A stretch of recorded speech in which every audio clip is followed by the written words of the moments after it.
Bonjour à tous et à toutes, re-bienvenue dans une autre vidéo où je prends ce compte et je le monte jusqu'à 1500. Donc on vient de terminer une partie, je vais en faire une nouvelle. Idéalement, on a encore les blancs parce que je trouve qu'on a beaucoup joué les noirs récemment, sauf la dernière game évidemment. Donc c'est parti, on joue les blancs contre un nom que je ne saurais prononcer. Donc je vais mettre ça en plein écran pour vous. Et voilà. Encore une fois, moi je joue E4, la Vienna, si je peux. Ok, lui il joue la Scandinave. Donc, dans cette position-là, moi, je fais tout simplement juste capturer. Et ensuite, je sors mon cavalier en C3 pour mettre de la pression sur sa dame. Ils ont vraiment deux coups populaires, selon mes parties. Dame à 5 ou dame de retour sur sa case de départ. Ouh, ouais, ça, c'est pas vraiment un coup populaire. Ici, j'aime bloquer avec le fou pour laisser mon cavalier se développer sur sa case naturelle de développement. Aussi, si je bloque avec mon cavalier, je bloque moi-même mon fou dans mes lignes de défense, si on peut dire ça comme ça. Faut juste faire attention. Mon pion en G2 maintenant est rendu non défendu. En plus, lorsque je vais développer mon... Ok, je sais pas c'est quoi. Ok. Euh... Ok.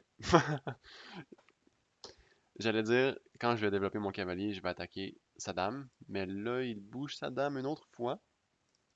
Il garde un nœud sur mon pion en C2 qui est défendu. Et sur mon pion en F2 qui est défendu aussi. Donc, je ne sais pas du tout où est-ce qu'il veut en venir. Euh, je sais pas. Peut-être qu'il va essayer de sortir son fou pour me menacer un échec et mat. Ça change absolument rien pour moi. Donc ici, vous pouvez voir que je priorise de développer mes pièces, alors que mon adversaire, lui, a bougé sa dame une, deux, trois fois. Bouger la même pièce quatre fois. Bouger la même pièce dans l'ouverture est vraiment, vraiment pas une bonne idée. C'est vraiment pas bon pour vous. Je vous conseille pas de faire ça.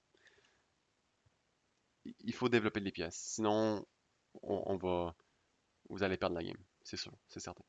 Ici, on peut remarquer que le roi et la dame sont sur la même diagonale. Donc, l'idée de fou B5 serait intéressant pour pin la dame au roi et la gagner éventuellement. Mais ici, on voit que il peut tout simplement jouer C6 ou même développer son cavalier. Donc, on voudrait pas l'aider à développer. Ici, je vais juste rocker. Continuer mon développement. Ok, son premier coup qui n'est pas la dame. Félicitations. Après son pion, évidemment. Ah non, c'est correct, on apprend tous. Surtout à ce niveau-là, c'est fait pour apprendre. Un coup intéressant que j'aime ici, c'est cavalier E5 parce que ça attaque sa dame. Mais c'est pas le coup parfait. C'est pas l'idéal parce qu'il peut juste bouger sa dame puis la menace est terminée. Euh, le mieux serait peut-être de juste développer, développer mes pièces. Euh, mais j'aime bien parce que son cavalier est encore au centre. Je vais commencer par D4 et on verra par la suite. Ok, ok, intéressant. Euh, donc là, le coup cavalier C5 m'intéresse. Parce que je menace de capturer son fou.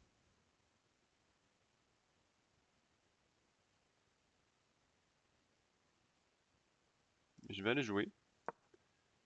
Important que mon cavalier soit défendu.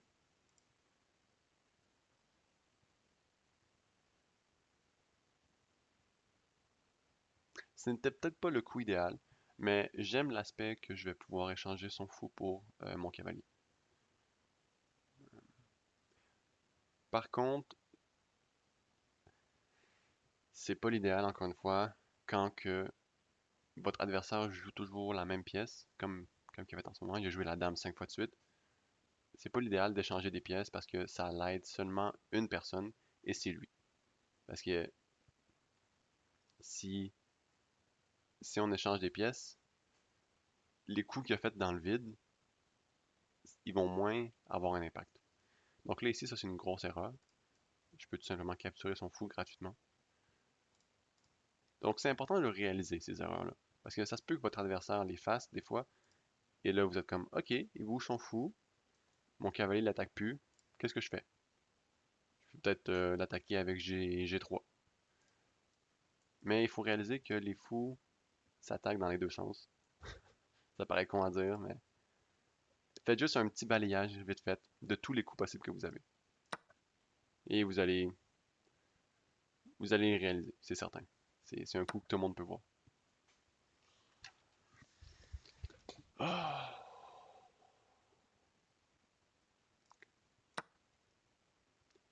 Ok.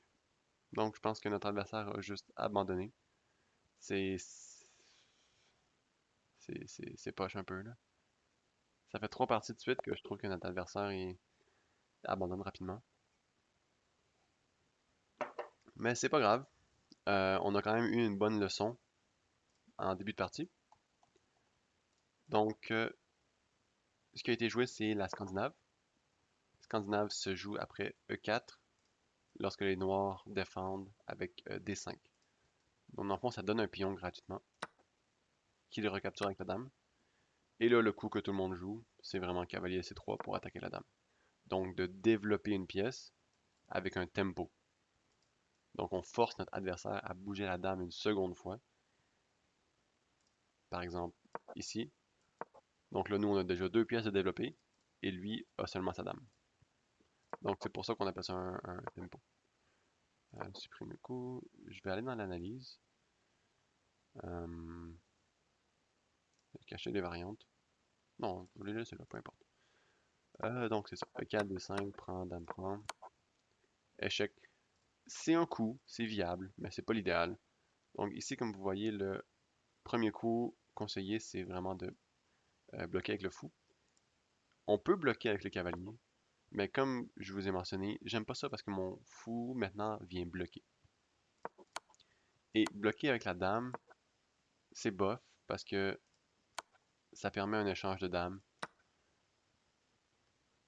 Puis là, vous voyez un peu, vous pouvez réaliser un peu qu'avec les dames qui sont sorties du terrain, ça devient plus équivalent, égal. Parce que là ensuite, les noirs vont sortir le cavalier. Une pièce contre deux pièces à développer, c'est pratiquement rien. Donc on veut garder nos pièces sur le jeu. D'où la raison de fou E2. Donc lui bouge sa dame encore. Intéressant.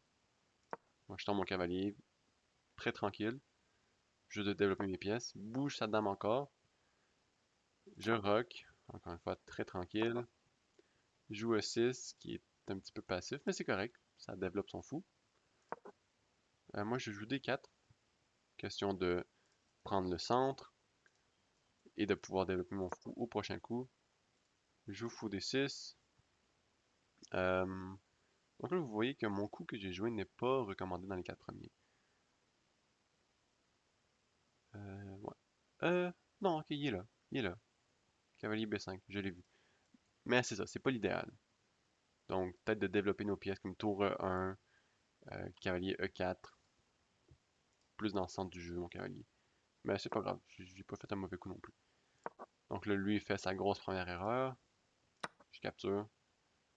Deuxième grosse erreur. Je capture. Et là, c'est terminé, il abandonne.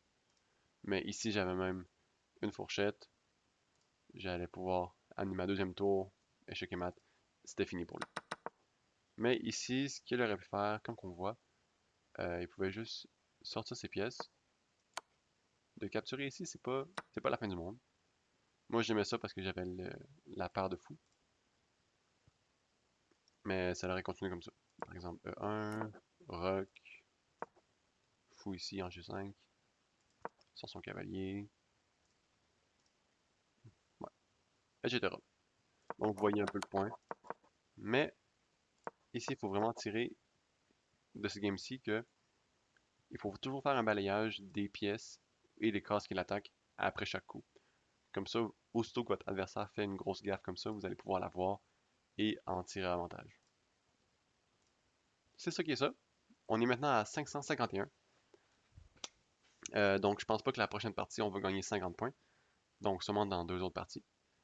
Mais j'espère que vous avez apprécié et on se revoit dans la prochaine vidéo.